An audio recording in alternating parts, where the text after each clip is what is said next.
Well, we're all back once again. It's a nice little Monday live stream, and we have a new member. We have a new member of the live stream, the gayest of the gay, the homoest of the homos, and it is Miss Cindy Poo. Miss Cindy Poo. She's right here, and she's keeping us nice and safe during this stream. Not being bearish, not being bullish, just being, I guess, more boorish, honestly. I mean, Bitcoin's just kind of hanging in this lower block, but I do think that there are going to be some opportunities this week, as there are always opportunities, of course, but ultimately, I still think that fun times, just interesting times in general, are still kind of farther away.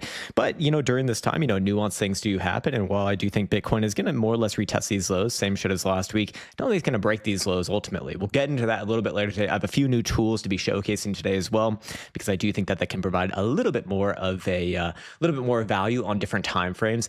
And yeah, being doggish. We're being doggish. We're doing some doggy style action over here. Cindy is, I think Cindy wants to go back to you though.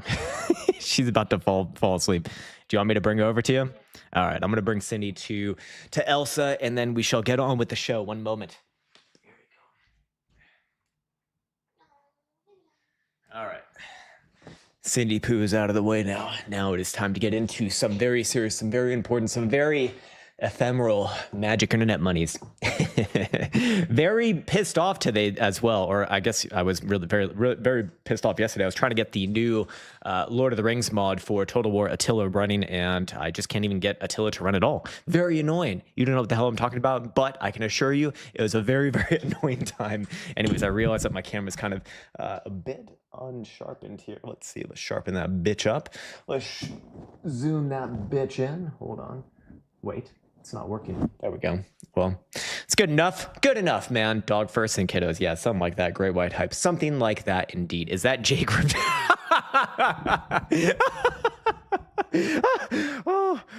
Is that J Crypto? I don't know. Cindy hasn't made any altcoin requests recently, or hasn't been cheerleading the shit coins, so we're not necessarily sure just yet, but I will keep you updated on that. Exactly, Mr. Notch Bonds. I will keep you updated on that, sir. What's up, Part Trimp? What's up, Creighton? Good morning to you, man. Immaculate Hole. Very nice, very nice name. Are you excited for Total War Warhammer 40K? Honestly, I've never really gotten into the futuristic Total Wars, or even the futuristic Warhammers. I did like the old world Warhammers for Total War, but honestly, man, I just really want the Lord of the Rings for it. The Total War Third Age mod is, in my opinion, among the best games of all time. It is absolutely insane how well done that mod was. I mean, it's a fucking 25-year-old game at this point, or nearly 25-year-old game. It's just insane what they've done, man. Anyways, what's up, Lower Energy Finn? Crown, you don't look so convincing anymore. I bet it's that hairline. Okay, well, I don't know what the hell that means, but you can always trust on the Finns to say something that it just makes you go, okay, sir, thank you for that information. What's up, Crypto Saint? There he is, fucking Saint Addict. J Crypto is broke. He's either the best troll, or I don't know, he's probably like 15 years old or something like that. That is how I believe that whole situation is going, man. Anyways, yeah, Bitcoin over here, I still do think that it's going to retest around these lows. Maybe not the exact low of November, but somewhere around 83,000-ish. I think someone was asking earlier, is Bitcoin going to bounce at 84, 83? I think actually probably about in the middle of those numbers, but ultimately that does imply a little bit of short-term downside. Just don't want to get carried away with super bearishness right now, because I'm not getting signals that I'd be expecting to see on a move that is going to lead to a trending move from exactly here on a breakdown. I still think that Bitcoin gets a greater bounce first, and then if it's going to break down, that's like a 2026 type thing. But in the short term, yeah, a few $1,000 to the bottom side of the range, all good in the hood on that, man. All good in the hood on that. I think he means you can only trust baldies. Fair enough. Fair enough. I mean, I have had 2 hair transplants, and I kind of have some hair now, I guess. I don't know. It's honestly very, it's like, I don't know if I'd recommend it. I honestly don't know if I'd recommend it. Maybe I just didn't get the best people of all time, but they did an okay job. Not the best, but an okay job, I do think. Anyways, Senny, throwing you some hate from Colorado. Fuck yeah, man. We love Colorado. Colorado, among the most beautiful places in the U.S., maybe even in the world as well. I've been hearing great things about Durango recently. Durango, Colorado is just like this, I don't know, like Switzerland-esque type place, which for us is like, that's like the Mecca in terms of ultimate beauty. But yeah, man. Anyways, I've been learning a lot with the members only trading series. Thank you, Mr. and Mrs. Crown. Thank you for that, Tinos. I appreciate that, man. Yeah, it's super, it's very, very, very, very, very, I would say, elementary. But if you just need some initial education and sort of a framework to be looking at price action from, I think it can be really, really good. And it's one of those things where it's like it's like the 80-20 rule. It's not going to make you like super professional or nothing like that, obviously, no. But it will give you a really solid foundation to be building off of. And at the very least, you'll understand how to interpret a chart at the bare minimum and understand how to interpret a trend and what's kind of likely to happen in general.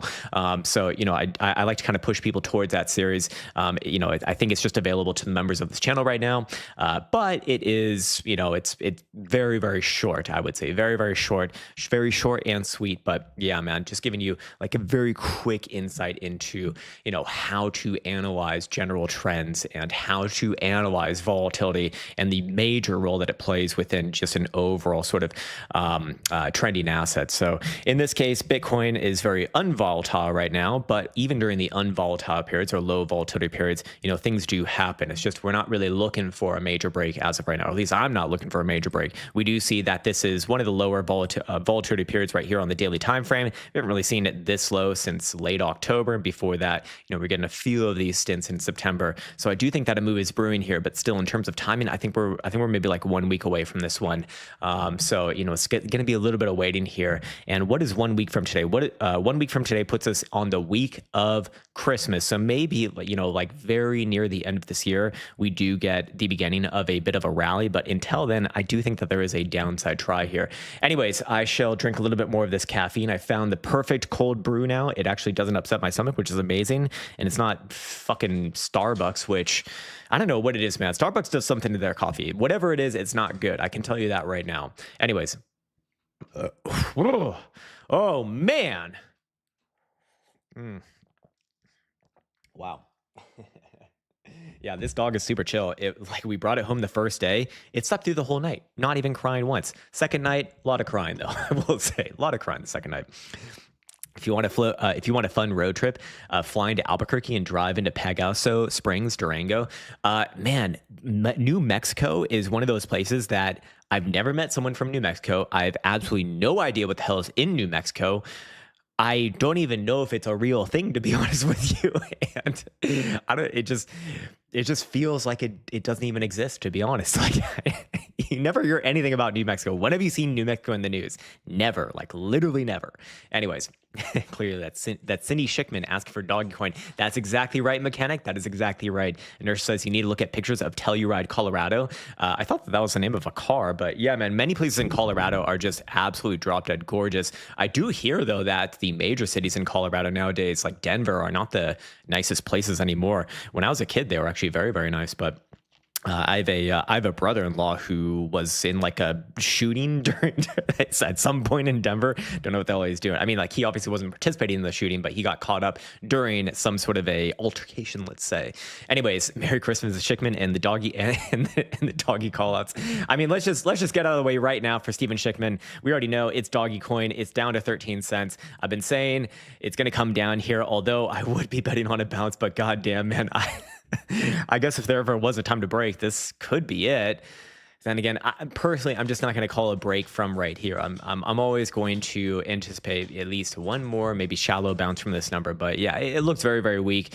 At some point, this thing will extremely likely break down. I just don't know if it's this exact one right here. But yeah, at some point, back down below 10 cents or so, it'll roll over. It'll roll over back below 10 cents. Poor doggy coin will do it. But will it do it from exactly this posturing? I don't know about that, man. I don't know about that. But I don't know. When I look at the 2 week time frame, it kind of does look like it wants to do that. Quarterly time frame, whether it's now or whether it's in Q1 of 2026, I don't know. But Yeah, I'd still honestly be thinking, okay, maybe one more rally to like 16, 17 cents. Then if it's going to break down, that probably happens from there. We do have bearish divergence on a phantom drive here. I'm not sure how much I actually trust this one, but this actually does look like something that could break down, but still probably not on this period. It'd be the next period. So that's a 2026 Q1 type of issue, not necessarily a right now issue, which realistically we only have 2 weeks left in this year anyways. So probably a good time to start to look at these yearly charts, see what doggy coin actually looks like in that regard. Not great. I mean, we don't really have enough history here to really populate too much, but yeah, not great. Maybe 6-month time frame can reveal some more things. See 6-month time frame over here. Yeah, there is some bearish evidence. You can argue that's already played out, but still, maybe one more test down to 8.5 or 10 cents. For perhaps a local low somewhere around there. Bitcoin, on the other hand, is also kind of looking a little bit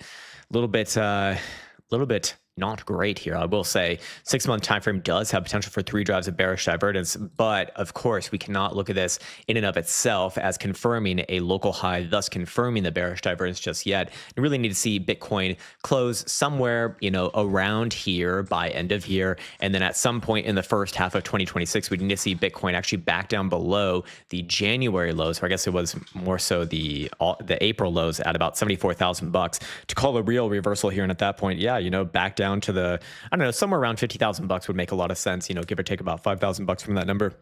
But for right now, still clawing its way above all major moving averages, although it does indeed look tired. And yeah, there are some tangible signals here that very well will fire off if we do see that April of 2025 low taken out at any point in 2026. So I'd mark that area off as like a very, very, very, very, very critical point. And yeah, there will be some twists and turns in between, obviously, but that's going to be the big one for the macro here. And that's going to be a big pivot going onwards and forwards. But as long as Bitcoin's above, I mean, there is potential for Bitcoin to do a Bitcoin type thing, which is just go to the fucking moon and beyond and do the old fuck yeah, man. Yeah, that's what we like to hear, not because of the words, but because of the vibes. Okay, it's all about the vibes. That's the vibe economy that we're in right now. That's what all the fucking kids use these days. Vibes. I go to my shit gym, or my priorly shit gym. Now I go to an amazing gym, but before my shit gym was EOS. A lot of kids there. They're talking about vibes. They're talking about cap. They're talking about, what's the other shit that they say, Elsa? Please respond. Low key. Yeah, low key and legit. Yes. Hey, bro, I'm legit feeling bad today. Wow. Great sentence, bro. How about... Oh, man, I almost said it and it almost slipped, but I didn't say it, and that's what matters. Anyways, it's not about the thought, it's about what comes out of your mouth. Anyways, yeah. Let's get into some actual Bitcoin analysis here. Let me get my notes out and flying around over here. And like I said, I actually do have a few new charts to be looking at for today.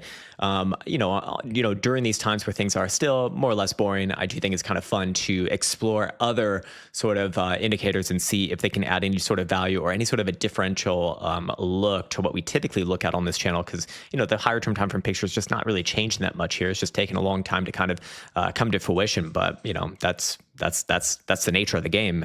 In essence. Yes. Wow. Crown. What the fuck? That's cap. Lit. Fire. Skibbity. Skibbity. Bidet.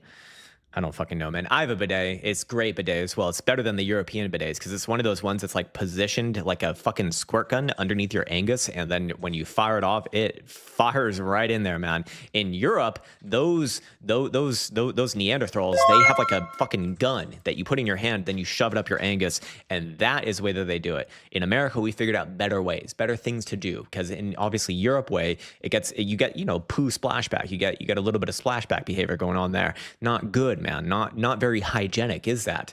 Anyways, we will get off that topic and we shall go into the Bitcoin's analysis for right now. Looking at some daily price action statistics, we can see Bitcoin has already played off of more or less both of the sides of the average returns for both winning and losing Mondays.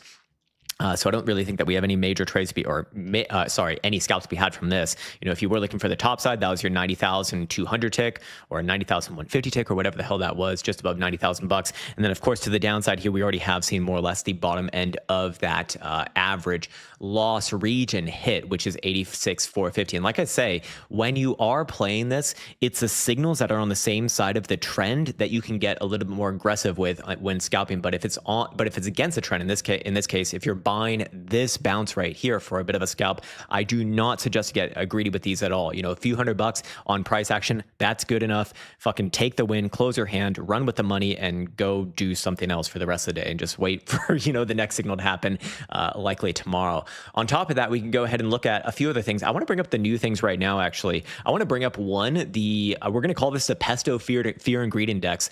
This is on the weekly time frame, obviously, and I do want to acknowledge that this thing is in extreme fear zones. Now, if you're wondering what are the calculations for this, it's not the same as a traditional fear and greed index that you've probably seen around the web.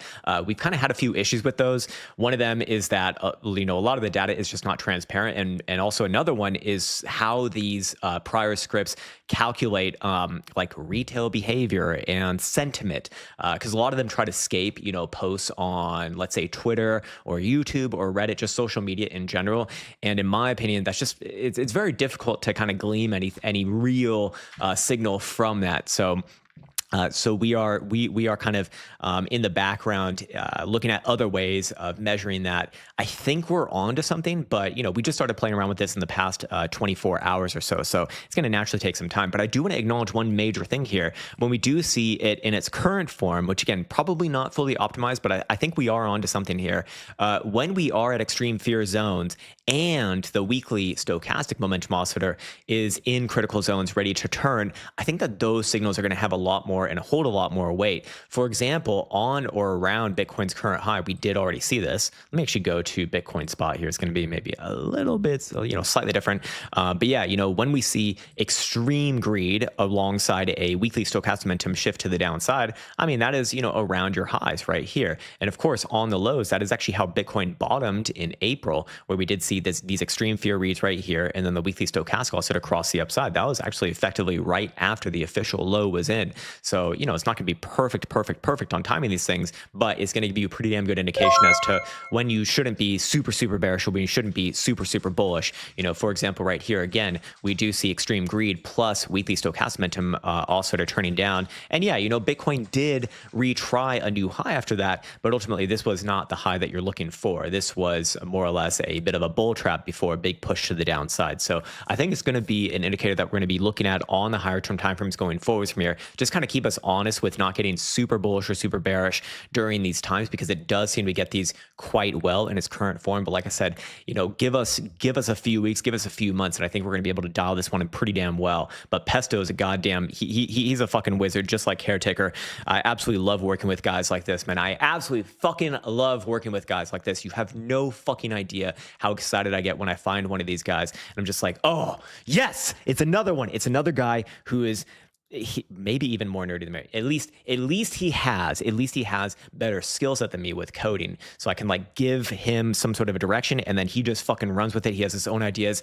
Creative as all hell. I love it, man. I fucking love it so much. Anyways, yeah. So my point is, right now, as we do see this is an extreme fear, we are on the verge of seeing a weekly momentum shift to the upside if Bitcoin can close this week above $85,000. So if we do see Bitcoin finish this week above $85,000, I will feel very confident in stating that whatever, you know, downside move we get this week is not going to be a true breakdown. We're going to see a greater bounce before that. And I think that correlates incredibly well with our chart over here, which was based off of the 5-day 21 versus 55 EMA cross, which did happen to the downside, which is an overall very bad thing. That is actually how all prior cycles have come into their, you know, next major move to the downside. Hasn't had that many signals, to be fair, but yes, you know, anytime that it has held a lot of weight. That's kind of the point that I'm making here. But even though major downside did follow after this signal, there was always, in every instance, a major pump before that. Or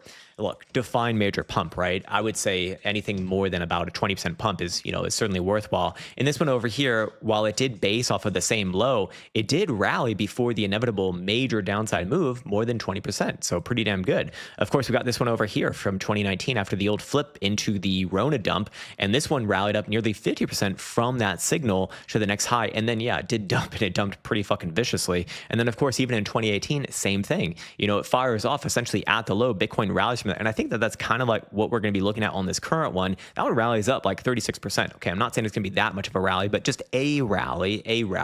And then that rally is very likely to fail. And then we do see a push to the downside. And then same thing in 2014 as well. Although this one did have an initial reaction to the downside, then rallied above the entry, and then the big move to the downside after that. So, it can take various forms, obviously, but I would go as far to say that I don't think December's high is going to be the high for this rally before, potentially going lower. So I do still think that if we're going to draw some LARP lines here, it's probably going to look something like this. Comes down around those lows, let's say low 80s, like 83,000, then puts in a big bounce, probably to open up 2026. That bounce could get us easily to $100,000. I do think anywhere between like 98 to 102, I think is a good area of interest. And then from there, yeah, if this is going to play out amongst many other things like monthly, bi-monthly, and quarterly stochastic momentum, like monthly, bi-monthly, and quarterly regular bearish divergence on the RSI, and like the monthly MACD turning down, all of which have been very nasty signals in the past, that I do think that we have that set up there, for a real move to the downside. Now, here's where I'm going to differentiate myself significantly from many other people, or at least what I'd hope to. If Bitcoin does have a major move to the downside, I don't think it's going to be your full-on year-long bear market. I think it's going to be a much more subdued bear market in terms of severity of a downside, and also in the timing of it. So, generally you get about a year from high to low. I think this might be, I don't know, 6 months, something like that, like not that long, comparatively speaking. And then in terms of percentage, instead of like a 77 or 80% drawdown, maybe it's more like a 50 to 65% drawdown. I don't know exactly what it's going to be, but I just don't think that we're going to get, tremendously nasty drawdown from here if this is indeed the start of an actual bear market, which I'm not necessarily super convinced of, but I am taking this one leg at a time. And I do think that there is another downside leg after a bit of an upside try. That's kind of the point that I'm trying to make. Anyways, on top of this, we also do have the 5-day HPDR setup over here. This one's still valid. It's about to fire off, about to close another period at the end of today in 5 hours, 38 minutes, and 15 seconds and counting. And right now, yeah, that 5-day BBWP is now coming down, and it's going to be below the moving average as well. So we're going to see both CME and spot doing the same thing. Added confluence on these signals, which is generally a good sign. And then at some point, yeah, I do expect a retest of the median, which is probably going to come down significantly on this next period coming into tomorrow, which we'll update on tomorrow's video. I'm going to imagine it's going to be somewhere around about $100,000, give or take, about $1,000 from that number. So, that's going to still be an area of interest going forwards from here. On a potential bounce. And even the HPDRO, which is representing directional volatility, I mean, this is at the lowest level that we've seen since basically this whole cycle. The last time we saw it this low was in June of 2022. So that was at the very end of the prior bear cycle. So again, that in and of itself, not a good sign that it's even getting down here. But, when it does get down here, it's like we're probably closer to a major local low than we are not. So if I'm looking at the 5-day ranges as well, that the bottom end of the 77.6 level is coming in where about 83.5. I still think that that's generally a good area in the short term. I do think Bitcoin will see that level at some point in the next week and a half. So yeah, anyways, moving on from there. And what else we got? Let me just look at and then another new one over here from Revan. Revan's been working on this for a while now. We're calling it the Revan Ribbons, I suppose. I'm not necessarily sure if he's fully settled on that name, but this thing also giving a bit of a downside bias here, and it is giving an area of interest for this downside move. This one is, kind of giving about the same area that I'm looking at. This one's a little bit more precisely giving about 82,350 to the downside, between there and about 85 or so. That's where this one, where this current move likely at least gets to, as it does have a directional bias upon breaking. I don't really know what I should refer to this midline here. I'm just going to call it the midline because I don't think it has like a technical name just yet. But when it loses that, it does give a directional bias. So yeah, I am looking at this box right here alongside his new oscillator, which is turning down simultaneously. So that is added confluence, again, probably between at least 85 on the upper end, and on the lower end about 82, 450 or so, something like that. Anyways, I'll take a few more sips of this caffeine, then we'll get into some actual price action analysis for the old shitcoins. The old shitcoiners, of course. How could we forget them? Anyways, pandemic kids speak skibbity D toilet. What the fuck is what? And dead ass, and then on God, it's like, oh my God, you are the most cringiest of cringe of all time. Like, Yeah, when girls say it, it's like, holy shit. This, and when girls say bro as well, oh my God, it's like, wow, wow, you are really drinking the Kool-Aid, lady. Uh, you are really drinking the Kool-Aid, lady. Inertia says, is there data or TA that supports your claim of a short bear market? Okay, it's just my opinion, sir. Relax. Doesn't all existing history suggest 1 year for timing and 65 to 75% drawdown? It does not. No, you can very quickly and simply verify this for yourself. There is, however, information that, yes, the severity of any drawdown has been lessening from cycle to cycle. That is very obvious. We can go through this extremely quickly here, but because apparently you couldn't do this before sending out a comment like this. But yes, the first one over here, this one down about 93.75. So that would be your biggest one. That's from 2011. Then the one following there was about 86.60. Okay, so still pretty bad, but not as bad. Then 2017, 2018 coming down 84 and a quarter almost. And then of course in 2022, 2023, or sorry, 2021, 2022 coming down about 77.5%. So the severity of it very likely going to be much less than that. Now, the timing of it, that is just me putting my own opinion on it. Do I have supporting evidence from that? No, I do not. I do not have supporting evidence on it. And in fact, if anything, the evidence would say the contrary, would say you should expect another 1 year drawdown from high to low, because we have still seen, assuming that that was a top from October, the 4-year cycle continue. And if the 4-year cycle continues, then that's basically what we've seen in the past. Every year, or sorry, every buyer cycle has been about a year. But the drawdown from it was, of course, less and less every time. So no, I do not have evidence that it's going to be less in terms of time. I do have evidence that it will be less in terms of percentage. The less in terms of time is just my personal take. I do not have anything really supporting that besides just, me thinking that this cycle is different, which is, the classic hubristic statement that is probably not going to be true. So I guess, we'll see, but I'd be open-minded towards that. I just think it would be way too easy if it was like another year. But then again, I mean, you could say the same thing about this cycle. It's like, was it too easy that October was the high? Again, I mean, like, until proven wrong, I guess I really should be going with that. So fair enough. Yeah, on God is just, oh man, it's like, God, shut the fuck up. Shut up and go outside and go fuck yourself as well. Anyways, all good, man. Yeah, Starbucks is poison. Yeah, by the way, I'm working on a couple other financial literacy videos. I actually was working on one this weekend, and then during the middle of it, I'm like, oh shit, I have a better one right now. And then I immediately started working on the new one. So I've actually got two completed presentations that I need to record them. But I'm quite excited about both of them, to be honest with you. One of them just goes over my sort of long-term investment strategy, kind of like what I'm evolving to right now. And then also the other one is more of a psychological video, because I do think the psychology of a long-term investor is unique in many ways. And most importantly, it's something that really enticed me about long-term investing, because what I noticed is that a lot of these long-term investors, like the legendary investors, like your Charlie Munger, your Warren Buffett, your Ray Dalio, Drunken Millers, Millers and whatnot. A lot of these guys are extremely psychologically inclined. Like they really understand philosophy and psychology, and they integrate them, and they have like some amazing insights, not into just investing, but also into life. So I wanted to go deeper into that, and I wanted to kind of see what I could find, because I noticed myself, I can still call upon a lot of the trader psychology that I've learned over the years, but investor psychology, there are slight nuances that are a little bit different, that you do have to kind of incorporate. But a lot of it is similar. It's just in certain scenarios, yeah, the psychology is quite literally different. So I've been trying to document those and study those a little bit more as I go through my own cycle. And so I want to do a video on kind of what I've learned there. Helps me, solidify what I've actually learned, and then hopefully can help you, like by putting words to experiences that you've likely had in the past, which can be used as building blocks to actually incorporate new mental models from. That's the idea there. Anyways, I shall take another sip of this. It's all good, man. It's all good, Inertia. I was just joking, man. I'm just joking. I'm always talking shit, man. I'm always talking shit, pretty much. Anyways, Faye, what's up, Philson? Good to see you, man. Good to see you. Good to go. Says from 2021 top to 2025 top is not even 2x, so we can't expect more than 200K for next cycle top in 4 years. Fair enough.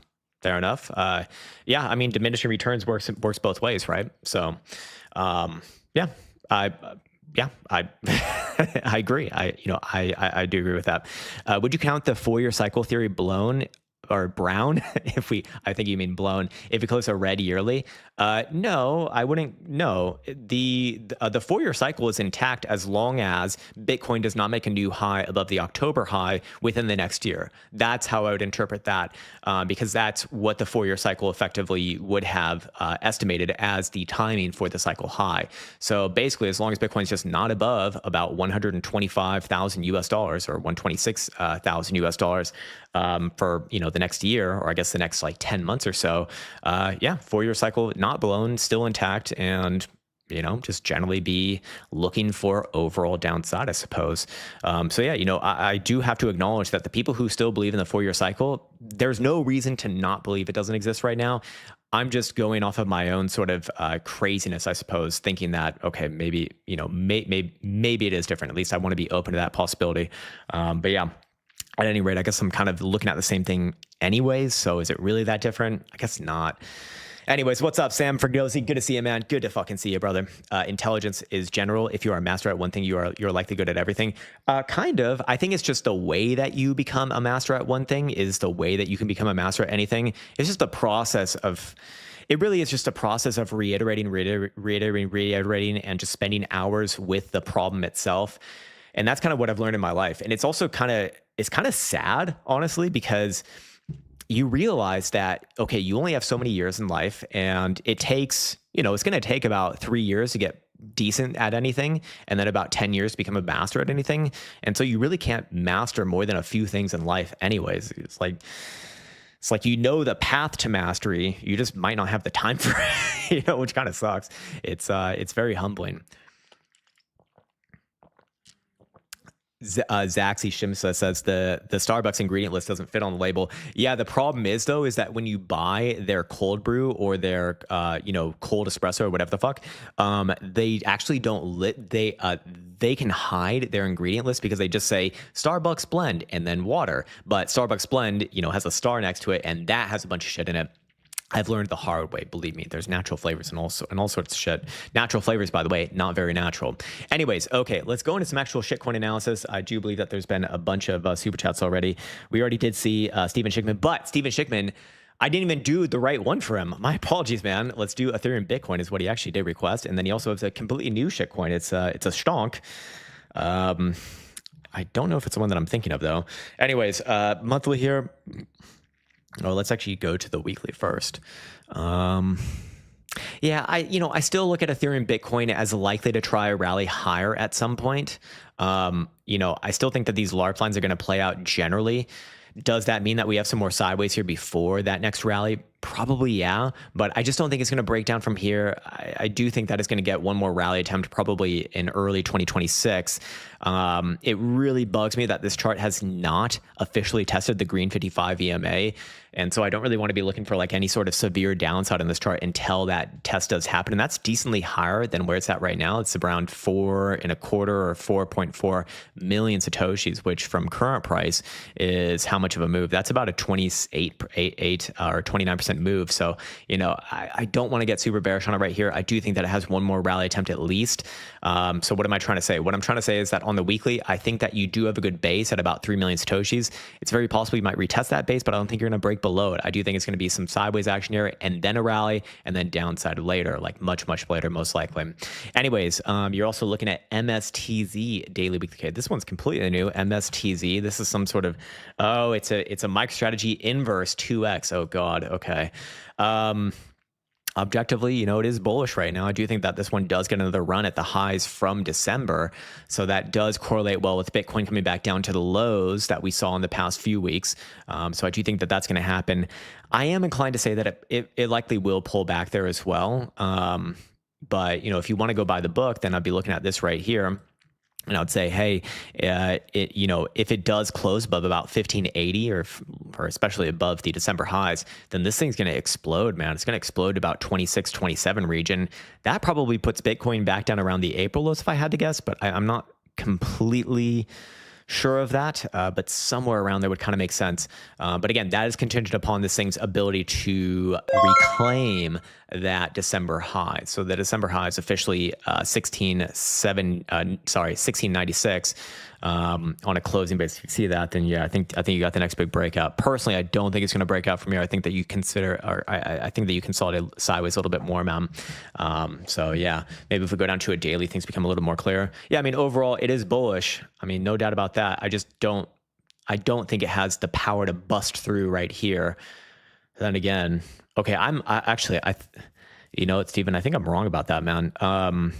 Very low volatility, hidden bullish divergence, crown oscillator about to turn up as well in a general kind of uptrend here. So I guess this one really does have a chance to break it. If you're on a daily, I'd wait for it to actually close above about 7, let's just call it 17, like round up there. But yeah, this one actually does have a real potential to close above. It's just we've never seen a real uptrend on this thing, so I do want to shy away from calling a reversal until it's proven. But this one does have potential just because of the way that these signals are kind of congregated with each other. You know, when I see low volatility plus a bullish signal at a range high, that's when you do see these things generally break. So it is very much possible here is what I'm trying to say, and the point that I'm trying to make. Anyways, moving on, we got Great White Hype. He's looking at RR Stonk of the daily and weekly. A lot of stonks already. Beautiful. Rich Tech Robotics. Nice. I like the robots. And hopefully the robots like me. Short-term down. I think this one bases again at like 311-ish. 310, whatever it is, just, you know, the 55 EMA right here. I do think that you have a short-term downside move, but I'm not bearish on it. You know, this thing is in the process of flipping into an uptrend. So likely what I think you're going to get is you're going to come down here, retest somewhere around that price action pivot, trend line extension, go sideways, and then try for the move. Obviously, the price action pivot right here at, what is it, 483 is significant. Above there on a weekly closing basis, this thing will break out and it will retest this high at 7.5 and probably just make new highs, because this is objectively a reversal. You got higher highs, higher lows for the past year now, so that is good. It's just short term. I do think you played a bit of a pullback there. So yeah, I certainly would not get bearish on this thing as long as you're above the November low of like 281 or so for the long term, and that's on a closing basis as well.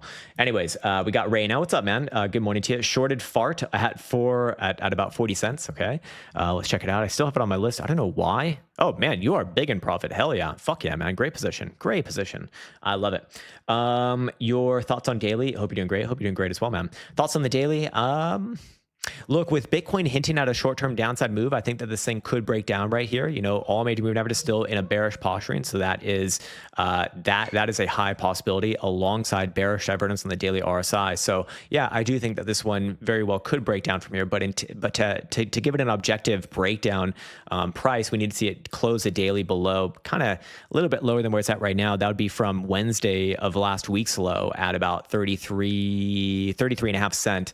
If you do see that, I do think that you're going to see this one collapse all the way back down to the mid and maybe even low 20s. And I think, you know, it's kind of like a foregone conclusion that at some point it will get back down there anyways.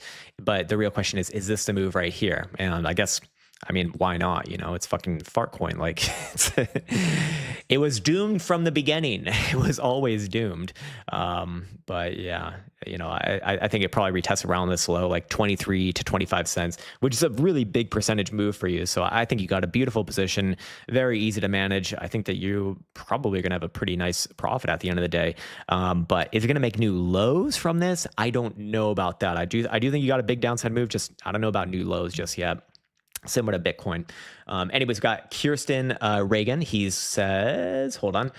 Sometimes we refer to the red EMA crossing yellow, green 20. No, okay. So the red EMA is always my lowest period moving average. Sometimes we use a 4, sometimes we use a 5.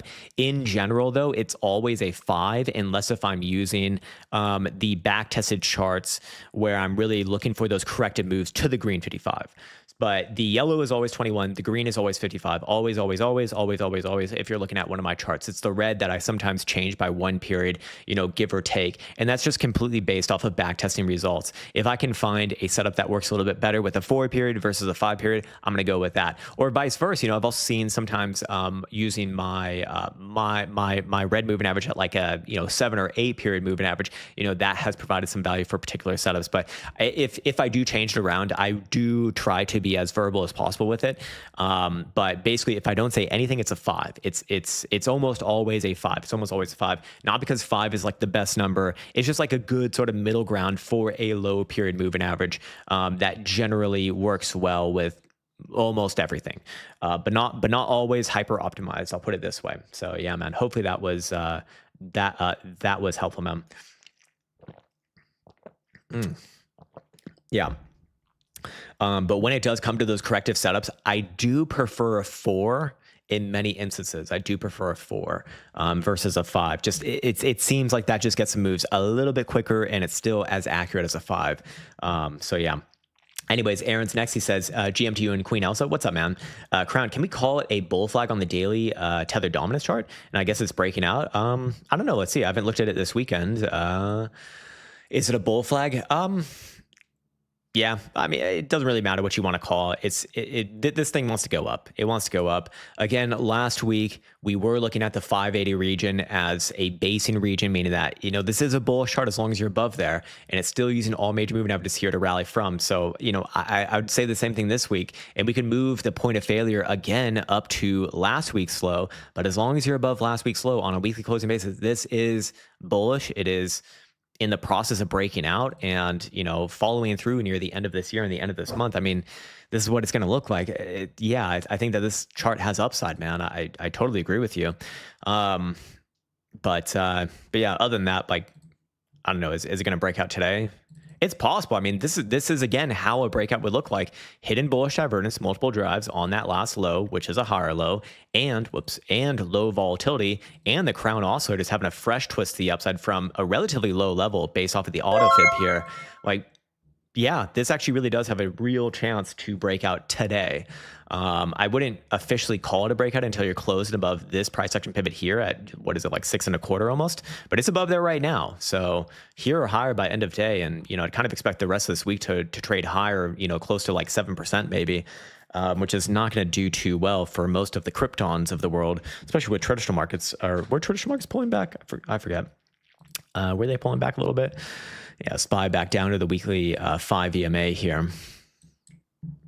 Still, I don't think this one's necessarily going to break down right here, but well, I guess Bitcoin doesn't really need help in that regard. So fair enough, man. Anyways, we got Luffy next. She says, "Hey, sir, what's up? Could you please take a Bcash short, medium, and long term?" Well, I can. Just don't take anything I say personally. Yeah, okay, finally, yeah, break it down. Look, anytime that this thing rallies, it's usually a bad sign for the rest of the market. Before when we saw it over here, I'm like, this kind of looks bullish, which is, I don't know, this thing just always fails. So fair enough. Anyways, technically speaking, it has not failed just yet, but we do see it turning down from the range high. So I do think you are going to get a move back down to the range low. The range low somewhere between about 480 on the higher end to about 450 on the lower end, something like this though. But are you going to break down from there? It's kind of similar to Bitcoin. I'm not that confident that you're just going to like shoot down from here. I actually don't think that that's the most likely thing to happen. I think you come back down to the range low and you bounce again. Technically speaking, this would be a bullish chart as of right now. Given the history of Bcash, I'm a lot more inclined to say it's just going to fail because that's just what it's always done. But, if you want to go by the book, then yeah, it actually does have a bit of an uptrend right here. And after a bit of a pullback, technically should be looking for a higher low between those numbers that we just spoke about. But again, confirmation of a breakout to the upside still not had until you're back up about 606.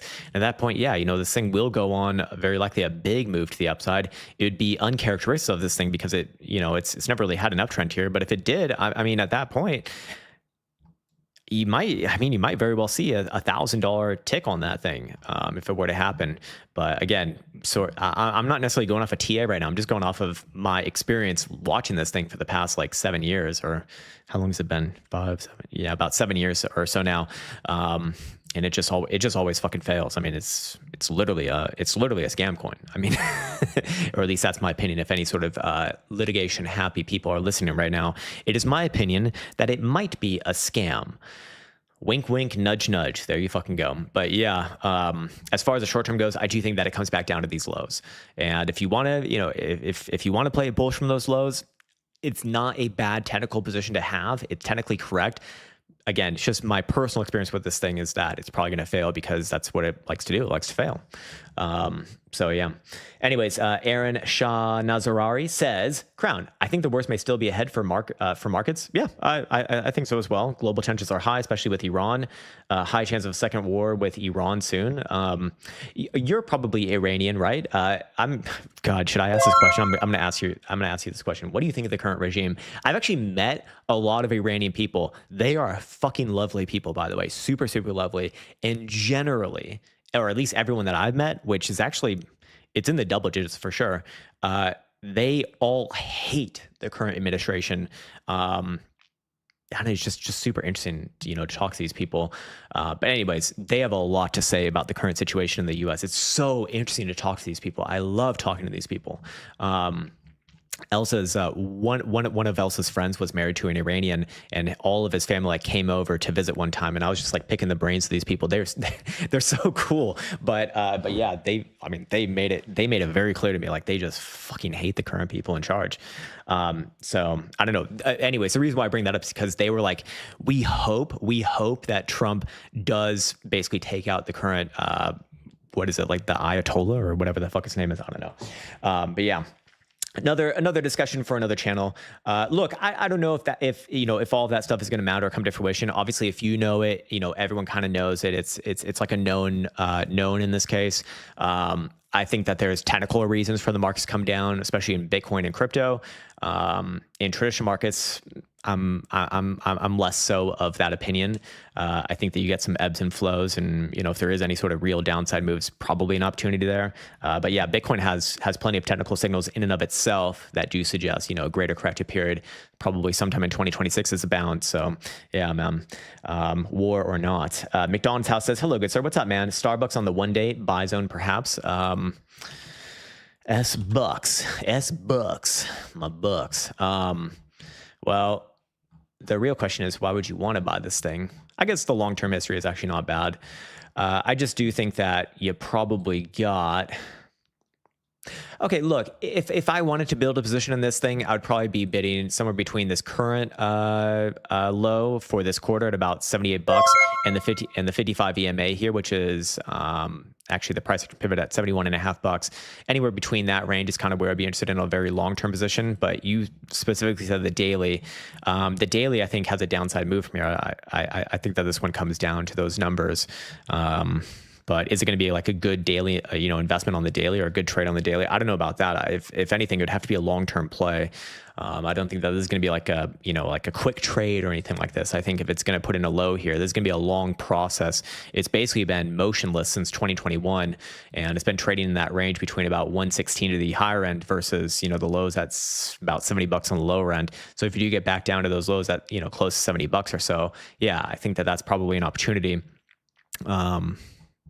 Long term, if you're looking to hold something like this, I'm trying to see some obvious on the higher term timeframes.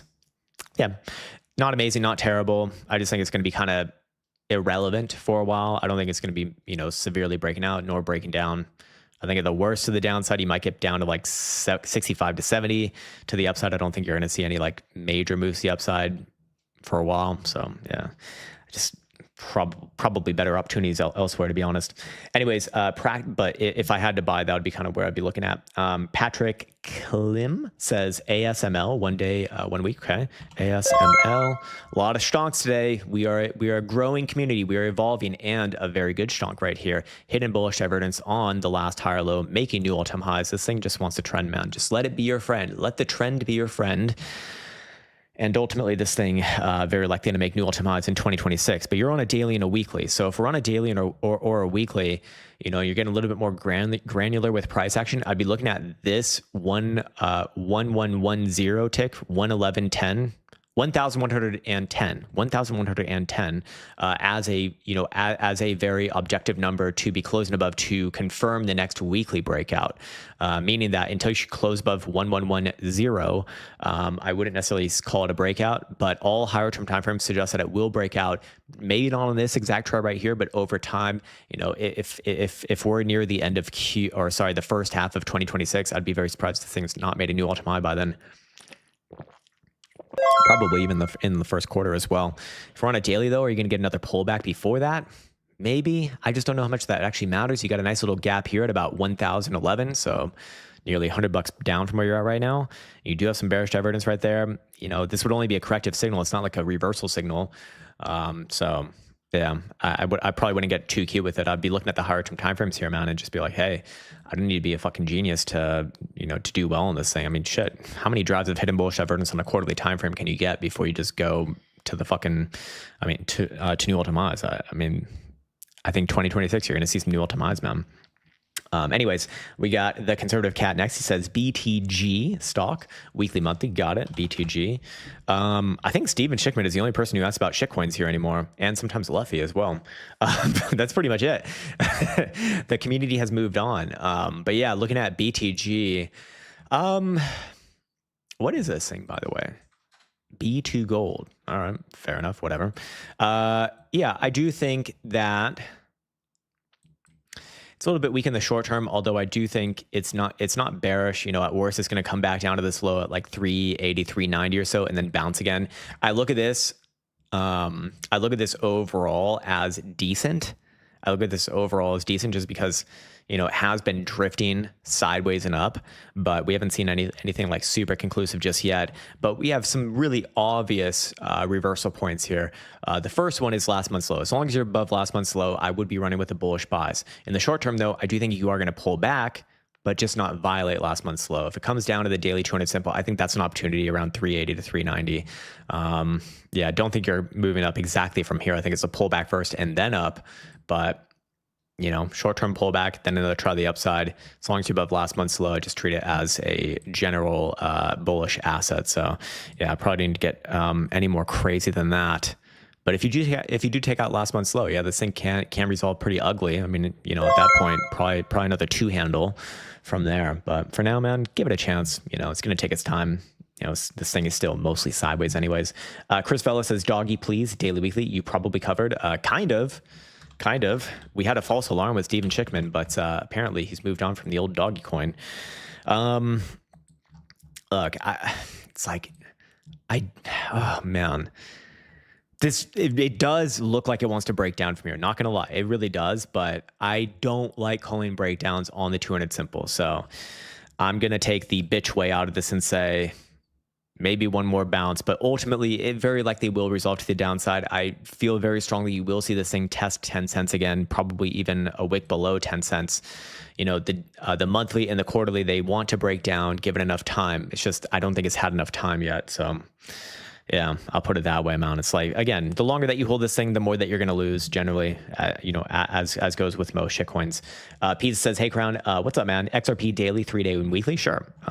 We got XR derp over here, 190. Last week, we looked at it and said, hey, probably another move back down to 180 or between 180 and 190 or almost at 190 now. And now I'm feeling a lot more confident that, yeah, you will see 180. But is it going to truly break down from there? I mean, to be fair, you do have this set up for a real breakdown.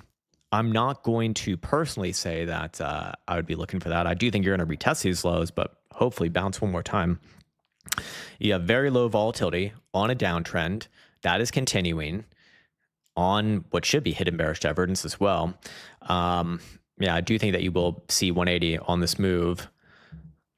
Are you going to bounce from there again? I think that you will. Because it is going to really bother me on this one if it doesn't bounce back up to like 240 or 250 at some point. That target's going to get lower and lower over time, by the way. But yeah, the monthly is resting on the 21 EMA. If you're going to look for a breakdown here, you have to be looking for a move all the way down to like 1.25. I don't think that's happening right now. I think that's a 2026 thing, if anything. Yeah, other than that, I don't have really strong opinions on it. Short term, again, back down to those lows.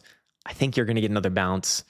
Be mindful that there will be bullish divergence relatively soon if it can confirm anything resembling a local low. So that is there for you. It just hasn't done that yet. So fair enough. Downside until that happens, I suppose. Anyways, we got Lewis Benedict. He has no message, but thank you for that, man. Appreciate it. What's up, Fiboswani? How you doing, man? When in Rome, do as the market does. Indeed, the trend is your friend. It's your mind that's the enemy. That is, goddamn. This is what I'm talking about, man. Investors are philosophers, whether they know it or they don't. Whether they know it or they don't. It's your mind that's the enemy. Your mind is, I don't know if your mind's necessarily the enemy, but sometimes it's not. When you're in a fear state, it is not going to be fed with the psychological and physiological, I guess, data or hormones, yes, that make logical thinking conducive. That is conducive to logical thinking. So yeah. So in other words, your mind becomes the enemy. It's not thinking logically anymore. So yeah, I'm getting there from another angle, my man. Anyways, all right, let's see what else we got over here. Let's see. Lewis Benedict, no comment, so I guess all good. LP Philosopher says XMR BTC daily, weekly. Okay, great. Thank you for that. We can finally look at Monero, which has been kind of interesting recently. I guess we go to Finex for this one. Finex or Poloniex. Yeah, this one legitimately looks to me like it wants to break out on the daily. I do think that you're probably going to see another test on this trendline extension at about, 5,000 Satoshis. Not a tremendous move from where you're at right now. But again, long term, it's never really known what an uptrend is. So can I call a real reversal here? I think it's short-term upside with long-term downside, man. And again, if you are going to continue with this long-term downtrend, that green 55 on the monthly at 5,000 Satoshis, it's kind of the perfect place to do it from. So yeah, I know this isn't a time frame that you asked about, but I do think it's important to be aware of this. So, I think your next high is coming in somewhere between like 5,000 Satoshis and about 55 or 5,600 Satoshis.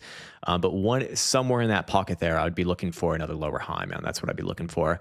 Ultimately, I do think this one has another short-term upside move. I just don't think it's going to be a real reversal. That's kind of the point that I'm working my way towards right now. But yeah, maybe even another 10% move to the upside. I mean, that's significant. I mean, that's certainly worthwhile. It's just when I see a chart like this, it's just very difficult to, get bullish on it. In the short term, you could have a very easy invalidation just below Monday, the December 8th low, which is 4,000 Satoshis. As long as you're above there, I mean, yeah, it should try again to the upside. And this objectively should retest those highs, hitting bullish divergence. With the crown oscillator turning as well and volatility rising a little bit again, it's into the breakout. So yeah, give it a chance to actually try that upside move. I think first upside, then later on probably a 2026 type thing downside, something like that, man, something like that. All right, anyways, moving on, we got Brillo. He says Microsoft. Nice. Microsoft, man. Anytime someone brings this one up, like one of the biggest missed opportunities of my life is when I was a trader back in 2013, 2014, 2015, when this thing was like $30 for many months. I was making marks on this thing. If all I had to do was just buy and hold, I don't know if I would have done it as well, because just didn't really have the equity to make a long-term hold position make sense, but still would have been pretty epic. I mean, this thing's fucking more than 10x from those numbers now. Crazy, absolutely crazy shit. Anyways, you are on a daily and a weekly. Week short term is your question. I mean, you're coming off the daily 200 simple right here, so I'd give it a chance to bounce, but I do agree it does look weak, and it does look like it is a real potential to break. And again, this is the setup that you'd be looking for on a break. You got hidden bearish divergence on the last local high, on a lower high as well, and low volatility here too. It's the 200 simple on any time frame is always difficult to call a break from. Yes, obviously at some point they do break, but you're almost always better off on betting on a bounce rather than a break. But yeah, if at any point it was going to break, this would be the time. Anyways, probably what you're working towards is, if it is weak, where would you be looking towards? And I think in this case, it's actually a very simple answer. You got the width rate here, the rate of change, as Fiboswani likes to say, between the last local high and that 200 simple. And if it does break below the 200 simple, then yeah, I'd be looking towards about 450. And I do think 450 is probably an opportunity. I'm not necessarily bearish on this thing long term, obviously. Absolutely. And that's basically exactly back to the yellow 21 EMA on the monthly. So if it got there, I'd be looking at that as an opportunity. If by some act of God it failed there, then you got a very easy and obvious area of interest at about $400 even, just the gap from, what was it, April. That would be a place that I'd like to mark off and buy. You can see that I tried to buy it back in April when it got down to 450. I was getting a little bit too cute over here. I was looking for a 330 bid, and I got, well, I didn't get front run. I just didn't get it. It came down to 340, 45. Always difficult. Bullish stocks are never going to pull back as much as you want them to. But yeah. Anyways, to answer your question, is it weak short term? Yeah, I think so. I think you got a short term downside move. Retest these lows. If it actually breaks, then I'd be looking at 450. 450 is my first area of interest. Then you got 400. Some nice round even numbers there. Anyways, Jorge must be Mexican. No. I mean, maybe. Spells it a very different way though than the usual Mexican named Jorge, I should say. Thoughts on Flocks, folks? Oh God, it's an actual Krypton. Amazing corn. Folks Finance. Okay. Folks Finance cap.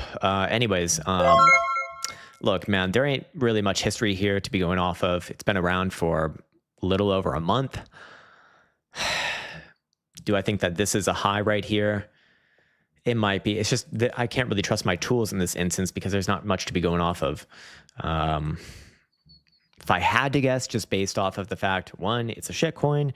Two, we're not in the right portion of the market cycle for things like this to generally go up in like consistent manner. I'm probably inclined to say that this is going to be a failure on a high right here, and it's going to come back down to about $14 or whatever. But I'm really not going off of much, man. So you're looking or you're asking, is the low in at $23? Do I think the low end is going to be in for forever at $23? Absolutely fucking not. Might you get a short-term rally here and play out this range between 29.5 to 23 and or just 23?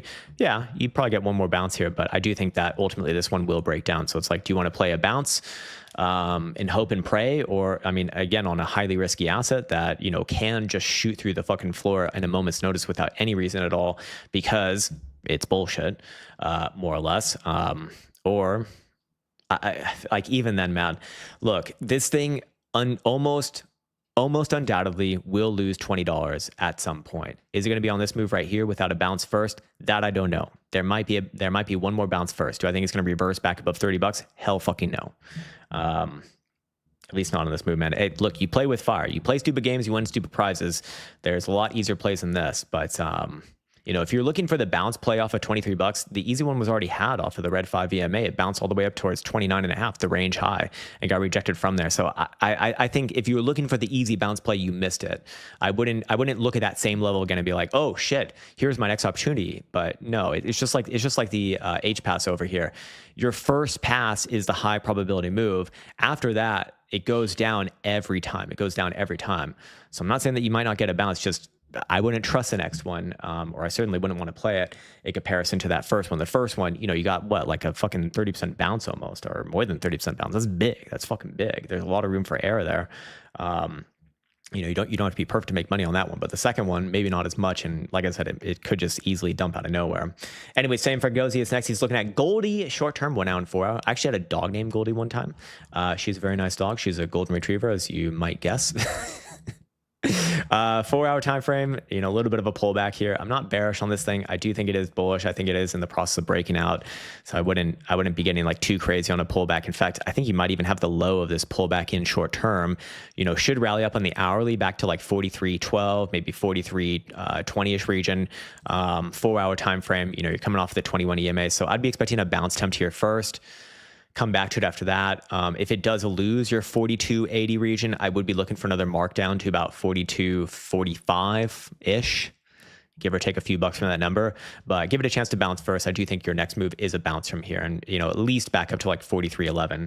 And personally, I think that you might even just work your way back up to these prior highs at 43.50 because this thing's bullish. Higher term timeframes, which I know you didn't ask about, are bullish. This thing wants to break out. You know, whether it's this week, whether it's this month, whether it's, you know, Q1 of 2026, I don't know, but I would feel very, very strongly that the highs are not in yet. The highs are not in yet. It's very close in terms of timing, in my opinion, but I don't think that the highs are in just yet. You know, this is a runaway rally for sure. No doubt about that. I think we're in the final stages of this parabolic blow off top, but that's usually the best times, you know, for these things anyway. So, you know, shit, I wouldn't be surprised in 2026 to see this thing with a 5 handle. Like, I've been saying that for a little bit of time now. I feel very confident about that. Will there be a pullback first to 4,000 and then up to 5? Will it just go straight to 5 and then have a big crashy move to the downside? These are the questions that can only be answered with time, but you know, for right now, just let it do its thing, man. Let it do its thing, in my opinion. Anyways, Conservative Cat says DVN stock, weekly, monthly. Sure. DVN, I don't recall this one. Devon Energy Corporation. Let's see how she does. Natural gas front month. What do you see? Let's go look at that after this one. This one, I don't like what it's doing here, man. I don't like what it's doing. It's been in a downturn ever since 08. You know, it's been through multiple of the most bullish of bullish cycles, and it doesn't get uptrends, man. It's not a good sign. Whether it goes up from here or not, I think is irrelevant. I think long term it does come back down to this $4.50 or $5 low, probably lower over time, man. This is not good. This is not good. You're on a weekly and a monthly, so let's see. Short term, weekly, I think you just hit a local high right here. It's a swing high. I think you're going to come back down somewhere around 32.5 ish, just the range lows. Might not break down from there, but you know, I do think you just rejected the range highs. So if you reject the range highs, you typically come down at least to the middle of the range, which is about 34.5. I think you're probably going to fail that and come down to the low side of the range up, you know, low 30s basically.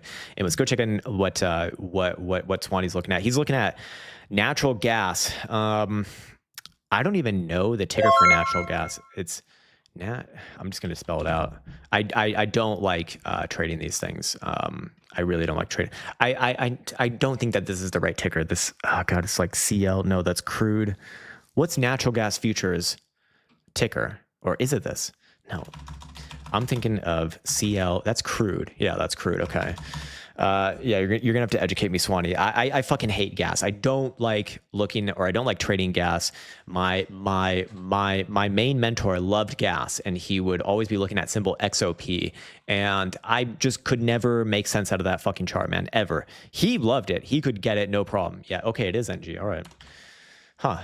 Oh, there we go. Okay, natural gas futures. I mean, I can look at it. I don't have good opinions on natural gas, so I'll tell you this straight up. Look, if I'm giving you an opinion on this, my opinion is you just rejected the top. Yeah, the top side of the range. So the way that I look at this chart is that this was the breakdown from 2022. So that creates your range highs here, and you just rejected pretty high from that in December. So I'd say the same thing as the last chart. It's like, look, you reject a range high. I think you're coming back down to the middle of the range at least. So that's about 360, 355. I don't know, somewhere around there. Probably try a bounce there. And then personally, I'd say it comes back down to the low side, you know, maybe like $2.50, $3. But for right now, I think that is a rejection, and that will have fall through to the downside. In the very short term, do you get one more rally up to like 440 and then fall through with the downside? Probably. But doesn't really mean too much in the grand scheme of things. Yeah, ultimately, I do think that you will see back down and at least fill this gap here. That's 345 to 350. So at least that. Personally, I think it comes a little bit lower, but again, I do not have good track records with anything that is related to oil, gas, crude, like these things. Not very good with. Not very good with at all. My ass is gas. Yeah, I've been minting a lot of fucking gas myself. I can tell you that. Anyways, QuinnX says got a short position at 460 on Zcash. Patience. Let's see. We did call a top in this one a while ago. Let's see if it's still topped. Yeah, still topped here. This one has been incredibly volatile as of recent. That's for sure. You got balls of steel to trade this thing. So you shorted 460. So you basically shorted this last local and lower high.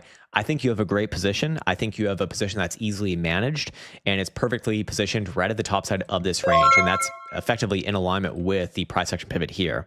And that is officially 476, or sorry, 475.66. So as long as you're below there, I think that this thing is almost undoubtedly going to come back down to 380, maybe a short-term bounce there. But, at that point, I think you test the range lows at $300. Does it officially break down from there? At some point, I think that it will, just because, it's fucking Zcash. Like, it's fucking Zcash. Like, that's my reason. But look, if you want to play it by the book, you should probably look for a bounce, somewhere around that $300 number again. I just don't think the current move is, I think you shorted the range high right here. And I think you got a good range play. And in terms of percentage, I think that's that's a great percentage move. I mean, you're talking like close to 20%. It's like a very high probability move for you in the next like week or two. Yeah, I think that's great, man. I think that's a great position personally. Long term, it's hard for me not to see this thing break down, but I guess we'll find out. I expect this, like, okay, I'm not going to tell you what to do. I'm not your fucking dad. But if I was in your position, I would actually wait until the end of this year. And if the end of the year closes below the swing high from April of 2021 at 370, I would hold that position for a long time, just personally. I think you'll get deep into the low 200s at least, and maybe even just begins like the next macro lower high. But yeah, that's how I'd be looking at that one, man. Yeah, but at least in the short term, yeah, I do think that you have a nice move in your direction. And it's such an easy position to manage. I mean, it's just Saturday's high or the weekend's high. As long as you're below there, this thing is perfectly going in your direction. Everything going to plan as far as concerned for you, man. So I think you did a great job there. Really, really good trade. Brillo says PAL, daily, weekly, monthly. So yeah, in other words, patience. Yeah, I would agree, man. I think your head's in the exact right direction. Palladium. Yeah, Palladium's been doing decently, I think. No, I'm thinking of something else. Well, I guess in the short term, it's been doing pretty decently. It looks to me like it wants to at least test the top side of this range here. I guess I already have this marked off. Who knows when the hell I did that? So somewhere around 150, let's say, on this rally. That still might take some time, but when I see a reversal on a weekly time frame that reclaims all major movement averages and then uses the 200 simple to kind of base off of, and in this case, put in the higher low, I think that's a good sign, man. I think that this thing does want to follow through. So yeah, I think it's going to test up here. You probably see another pullback, but can it actually break above? At some point, it very well might. I don't know if it's ready on this particular pass, but yeah, let it trade up to the top side of the range. If it does close above like 152, then I would say, okay, you've effectively broken and get ready for another big markup. Probably another like 20% move to the upside if that were to happen. But for now, up to the top side of the range. Generally, you're going to pull back from any sort of a range test. So I'd go with that first, but there's potential here for sure. Yeah. I wish there was more history on this thing, because the 6-month chart does look nasty on that drawdown, but it is still a higher low, so can't really hate it that much. It's just we don't really have the great long-term context. Anyways, Escape to El Salvador, what's up, man? Good morning. Love the new dog. Yeah, she's great. That actually looks exactly like her. That's crazy. Look at that emoji, Elsa. It looks literally like Cindy. How crazy is that? So fucking weird. Anyways, Tesla, weekly, monthly. Okay. Tesla, we've been bullish on for a while. Should I still be bullish on it? And I'm going with yes. I'm still, and again, full disclosure, I am holding this thing. I do have positions for much lower. I'm going to continue to hold it. I think this thing actually might break out to the upside this week. It's possible. Just need to see it finish this week back above the November swing high of 474. It's actually trading a little bit above that right now. Again, higher low on the 21 EMA, on low volatility with momentum turning up, and RSI getting into the bullish control zone. I think that this thing is very likely ready for new all-time highs, maybe before end of year, very likely in Q1 of 2026 at the very latest. This is good. I have absolutely no issues with this chart on the long term. Short term, there's going to be some ebbs in the flow. A lot of the time when you get towards these potential breakouts, you get some volatility. But assuming this week closes anywhere above that number, I'm just looking for a big move into the 500s and probably beyond. I think we could probably draw on some of the knowledge from Fiboswani here as well, and we could look at this whole consolidation here as basically a rate of change and get a general area of interest upon an actual breakout target. I might not be doing this perfectly, but I think I got the idea about right on this one. Okay, let's do it maybe like this. There we go. And our breakout's going to be kind of around here-ish. Not perfect. Maybe a long-term move towards $700. Again, that's very far in the future. Again, we're talking about a consolidation that lasted for the past 4 years. So, that move might take like a year to really transpire. But yeah, overall, I mean, the monthly chart is, in my opinion, very healthy right here in terms of momentum, in terms of its ability to follow through on this breakout. So I'd only get bearish on this thing. It's the same condition as before, but it's starting to run away a little bit further from this. So it's not as enticing here, but still using that November low as a pivot point. Just bullish as long as you're above there, basically. And very close to actually confirming a breakout. What's up, Bear Nutrition? Good to see you, man. Good to see you as always.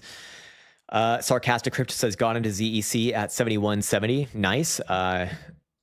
You were in profit at a very big, at one point, very big. Now still in big profit, but unfortunately, I think it's dissipating, man. I wouldn't let that run away from you too much. That's just me, though. Again, I'm not your fucking dad, but do whatever the fuck you want to do.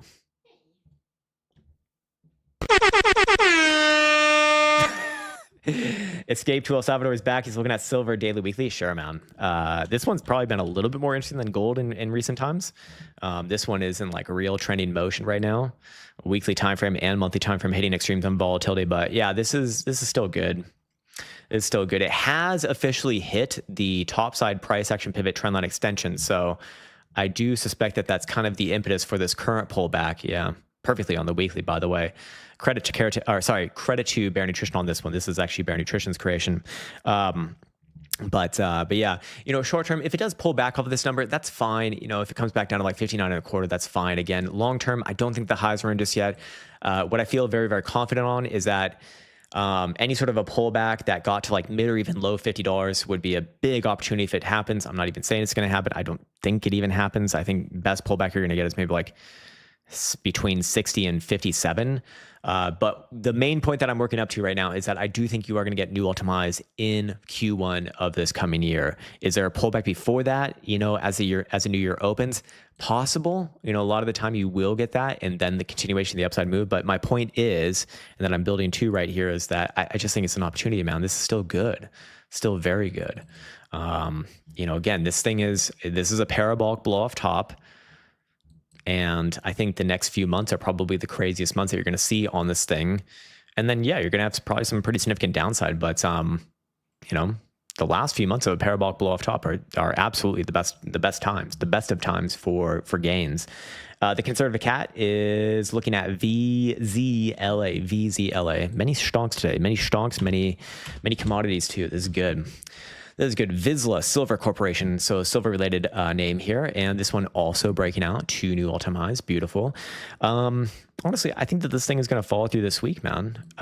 Overall, well, hold on. When I go down to the daily, I don't feel as confident on that. If it does pull back, somewhere around like 485 is fine. If that fails, we'll be looking at about $4.50. But that is kind of short-term stuff. I don't know if it's relevant to you. You're looking at a weekly and a monthly, and I think both the weekly and the monthly do have more to go in terms of upside. But just like silver spot, just like gold spot, I think you are kind of getting close to the end of this rally in terms of time. But for right now, maybe a short-term pullback. I don't know if that's super relevant. I do think you make new highs from here. Definitely not bearish as long as you're above November 21st low, which is 386. You're well above there right now, so it's not even really helpful. But yeah, that is the unfortunate reality with these sort of runaway markets. But when I look at the higher term time frames, man, I don't think this thing's done just yet. I think that this thing has more to go. This is still good for another move. I would be cautious that once this thing actually does top, it's going to be a pretty swift run from that top to the downside on a big corrective move. But for now, very likely another new high. I think between now and like the end of January, maybe February at latest. LS Juan says, I'm from New Mexico. How do you like it? What is it like over there? What is it like over there, sir? You let me know. Because I have no fucking clue, to be honest with you, man. I watched one video on New Mexico one time, and I can't say that I really remember anything from it. Let's go to Frederick. He's looking at Meta short term. Sure. I don't know what short term means to you, so I'm just going to go down to a daily, maybe a 4 hour, but daily time frame. corrected move right here. You know, we do have hidden bearish divergence on that last lower high. So I do think you probably have a step to the downside at around 615 or so. Again, am I bearish on this chart? Probably not. But do I think you have a little bit of downside move? Yes. If we're on a weekly, which is not relevant to the short term, I think overall this is good. I just think that you played a range between 680 to the upside versus, you know, 600 to the downside, and you just rejected that range high. So, you know, I guess I'd be favoring some short-term downside. Maybe one more test of that 55 first and then down. But I think it puts in another higher low here, or just basically double bottom, something like that, and then tries a rally. But this is a pretty good pivot right here. That 676 tick. You know, if you can reclaim that number at some point, at that point, I think that you basically revisit all-time highs. Probably just continue on with the long-term mega fucking rally, sir. Oregon plug stock. Wait, what? Is Oregon the ticker or plug the ticker? Think desert. New Mexico's like a desert. Fair enough. Let's see. Zonkert says HCA stock, please. DN. Wait. Okay. I'm getting like confused with some of these. HCA. Okay, you're looking at a daily and a weekly. That's what you mean. Short term, I think that you do have a local swing high in here, and I think that you do work your way down to like 444, 445 region. Daily time frame. Some ebbs and flows before then, but yeah, I do think that you will work your way down there. You know, monthly kind of has some issues here because you do have some bearish divergence building, but it's not going to be an issue for right now. So yeah, you know, likely reconnects with a red 5 EMA, and then I'd be looking for a bounce. And that's really not much lower than what you've already gotten. So just another retest of the range lows. I'd be expecting a bounce from there and then come back to it after that. Other than that, I don't really have a strong opinion on it. I mean, that really does look like a good swing high to me. So it might very well work its way lower after playing out a range move. What's up, Adam Killane? GM Crown and Queen Crown, BNB swing highs, swing lows, weekly, monthly. Sure. We haven't looked at this one in a while, and funnily enough, it's actually one of the few crypto shitcoins that, you know, has a chart that rivals Bitcoin, and in some cases actually beats Bitcoin. You know, just like Bitcoin, I do think, well, sorry, not just like Bitcoin. This one actually does have a slightly different chart in the more recent times, but you do have a swing high right here. So kind of like the last chart we looked at, you know, I do think you're going to work your way down towards the 21 EMA, which is about 710 or so. Probably going to have a big bounce there. But yeah, in the short term, I do think you try again to the downside. Same lows that you saw from November, maybe slightly lower on a wick, but that should be a bounce area. It should be a bounce area somewhere there. So first, about $800, maybe another small bounce temp there. I do think you will break down from that number, and I do think at some point, maybe early next year, you see like 700. That might be your next major high or low. So for now, I'd just kind of be cautiously, you know, looking for the downside to emerge, but not getting like super bearish. Just, you know, some downside from here, you know, step down basically. Anyways, let's see. Arms Private, what's up, man? Could we also bounce from $86,000 and don't go as low as 80? I mean, look, there's always possibility, of course. Just I think it's a low probability. I don't see anything really of interest at 86. When we go to our higher term timeframes, 83 has a lot more significance just because, you know, it's coming off some of these major moving averages. I think the bi-weekly 55 EMA right here has been getting these last few lows well. That's at around 83.5. If we go to the HPDR for the weekly or in the 5-day, we're seeing the current range between, on the top side, about 92, on the bottom side about 83.7 or so. That's on CME. So adjust those numbers by a few $100 to get spot relevant prices. So it's like, is it possible? Yeah. Is it probable? I don't think so. I think 86 is kind of meaningless for Bitcoin here.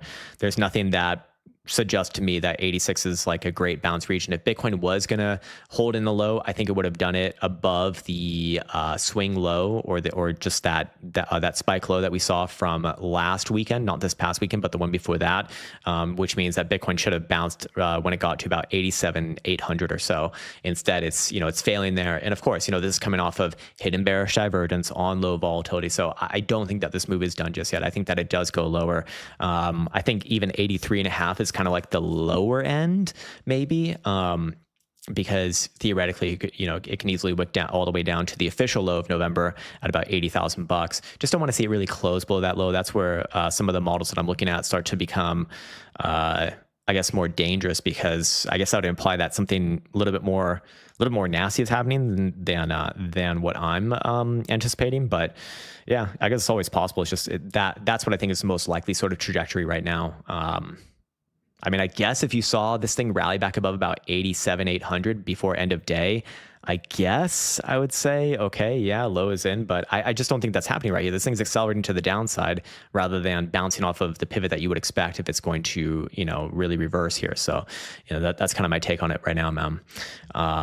So yeah. All right, let's see what else we got. Space Nectar says, Crown, do you think the lack of a strong bull trap bounce could lead to a more constructive reversal? Yeah, definitely possible. Absolutely. Then if it V-shaped up to 106, 108, yeah, I actually 100% agree with that. 100% agree. Giuseppe says XMR daily, weekly. We kind of looked at, I think it was XMR BTC. So let's look at XMR versus the Derper. Yeah, short term, I think you got another try towards like 440.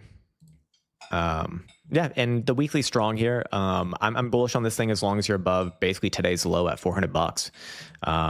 Yeah, I actually think that is genuinely decent.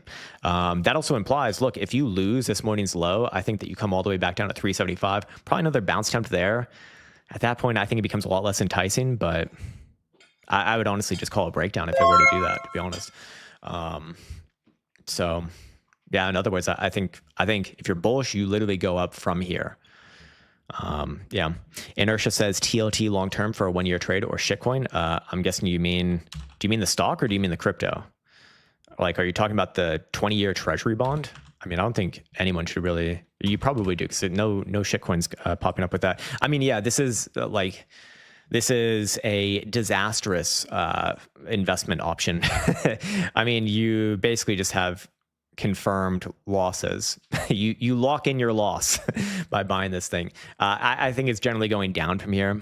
You have a downtrend. You have hidden bearish divergence on this current lower high, on low volatility, on something that fundamentally right now just does not make sense. In this current fiat debasement period, I don't understand why that would be a good idea, and like both technically and fundamentally does not make sense to me. Is it going to make new lows from here below the 2023 lows? Maybe. I don't know. If you're looking for a bounce, I think, again, okay, if you're looking for a bounce, I guess that's the trade that you're looking for. I think first off, you are losing major opportunity cost by trying to play this thing. I think even if you do get the low at around like low 83, 84 bucks, it's not going to move to the upside in any sort of appreciable manner that would make it make sense over other investments, to be honest. Now, is this going to be a bottoming area long term here? Yeah, it's possible. I guess a little bit lower than this red circle. It's kind of what I'm focusing on right now.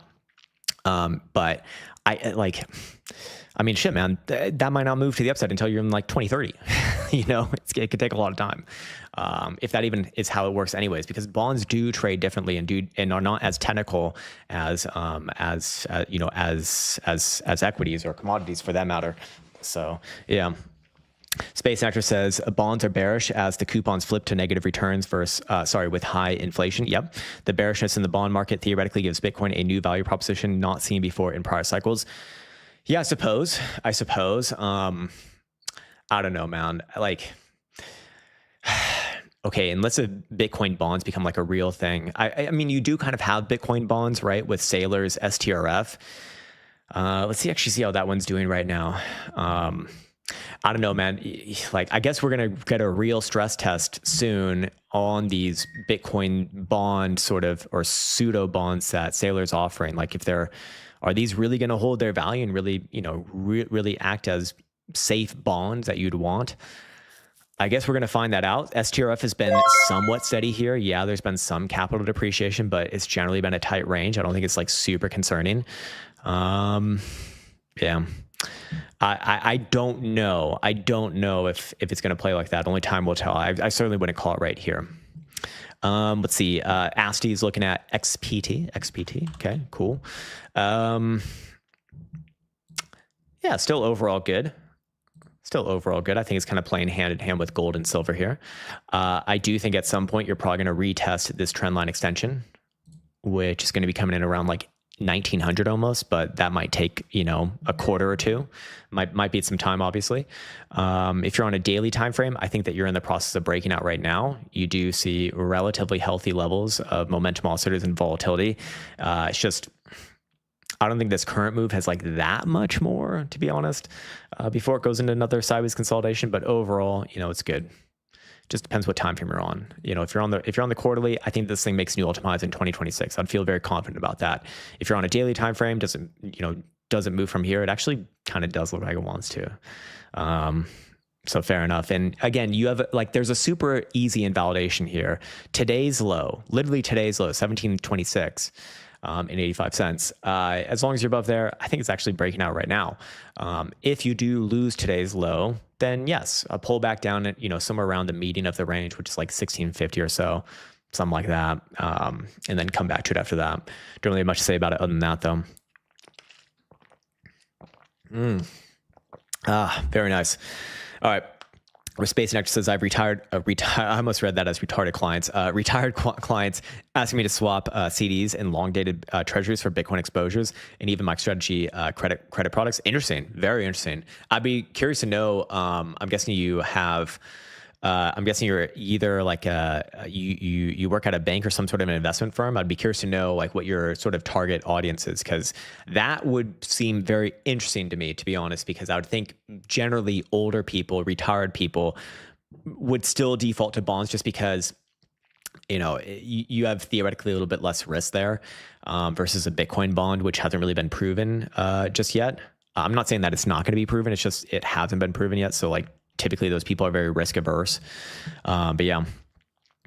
And you are 100% right. I mean, you're a 1,000,000% right. Even it's guaranteed underperformance, absolutely, and capital depreciation, absolutely. It's just melting your capital away by holding a 20-year fucking treasury. I mean, that's insane. You know, I don't think anyone wants to buy that shit.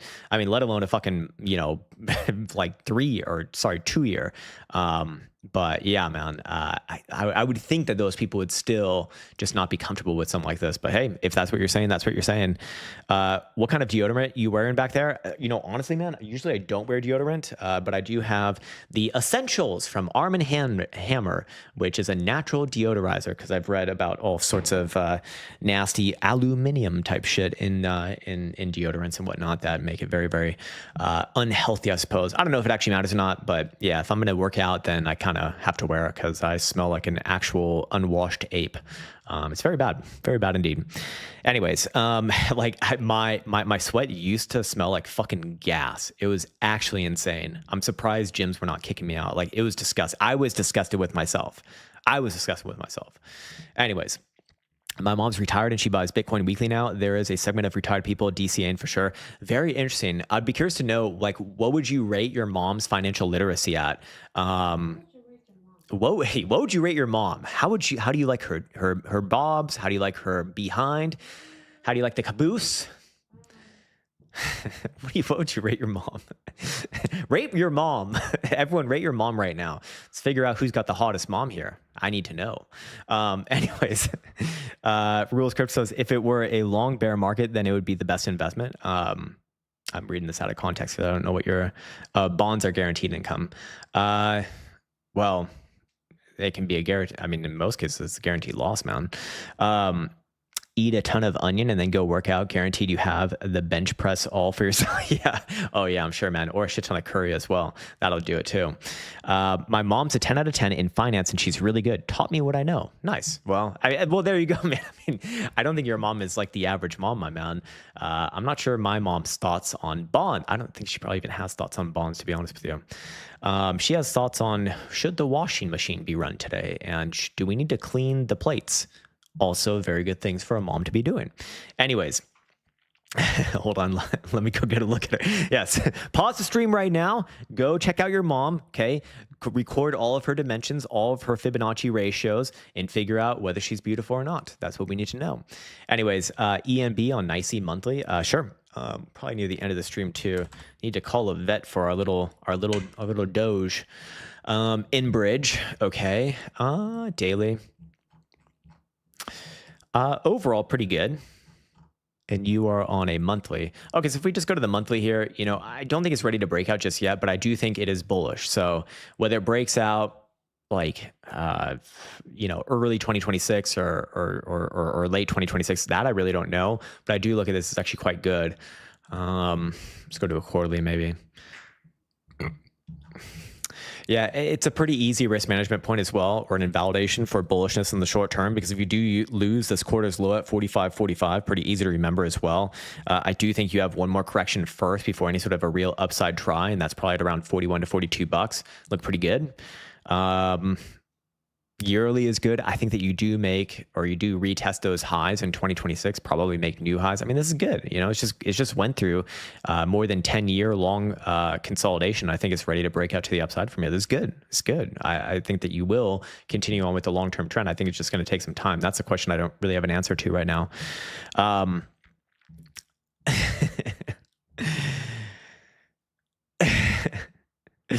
Yep. You like that crypto grok. Indeed. Indeed. Night token, it's new. That's probably not a good sign. Well, I guess if anything's going to rally, then it's fucking new shit. Night token. Yes. Oh, we've tokenized the nighttime and darkness. And now we will be going up only because we figured out how to only operate given the energy of the moons. Yes, indeed. I don't have an opinion on a chart like this, man. It's been around for literally like 5 days. If I had to in the short term, I'd say down. Do I have strong opinions about this? Hell no. I do not, man. Really don't. Amazon. Yeah, we can look at Amazon. Some real stonk shit. That's what I need to get a soundboard for that. Short term, I do think comes down if you're on a 4 hour, but you're on a daily and weekly. Daily, I think comes down as well. I think that you do rebase somewhere around like somewhere between 215 to like 220-ish region. I'm not necessarily bearish on it. I just think you have a short-term downside move. Yeah, probably closer to 215 to be honest. Then I want to come back to it after that. You know, might extend a little bit more to the might base a little bit. Okay, let's adjust this. Somewhere between 215 to 205 is where I'd actually be looking for on the next major low. Again, long term good. It's just short term. I think you're in a corrective time a bit. I don't know. Am I wrong in that though? Hold on.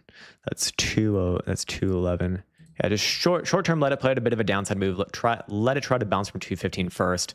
If it bounces back above that 239 high right here, I'd be bullish on it and just call new optimize. But until then, it might be a deeper correction. So first, short term downside, observe the bounce. Bounce fails to get back above that number, then get ready for potentially another push closer to like 205. But it's not bearish long term. It's just not necessarily exactly ready from this moment. A little bit more of a consolidation, I think. Darkness, very private indeed. Yes, indeed. We have lots of privacy going on right here. My mom helped me buy T triple Qs in my Roth in the early 2010s when I was a redacted 20-year-old. Oh God. Let's go look at that. I'm actually curious to see. What? Oh, derp. All right, well, whatever. All right, we'll do last one for Jake Batum. Is it Jake Bottom or Jake Batum? Good morning, sir. Could you do Len Daily? Sure. I'm guessing this is a shonk. Lennar Corporation on Nicey. You know, a nice swing high right there on the yearly, so not great. Honestly, man, I think this one's coming down. I think this one's going to come down and revisit this $100 low here. That's a big move from where you're at as well. You got some regular bearish divergence. It's a phantom drive kind of evolving over here, but yeah, I think that actually will matter. Probably good enough to get it back down at some point, maybe in Q1, maybe in first half of 2026, but back down around this low $100 number. I think it will try to base there though. Yeah, not great on the yearly, I will say. Not great on the yearly. 6 month, also. Yeah, I do think it's inevitable that at some point it will come down below 100 bucks. You know, 1, 2, 3 drives of bearish divergence here. My target is always going to be that 21 EMA. So that's right now about 91.69. That'll come up when we get the new year, maybe like 95 or something. But yeah, that'd still imply at some point in the first half, we probably do see that move. So it's just, I'd bookmark $100, slightly below maybe, something like that. All right, last one for Brillo. That is a pretty abrupt stream end, or no, we're still going, man. We're still going. We're still here, baby.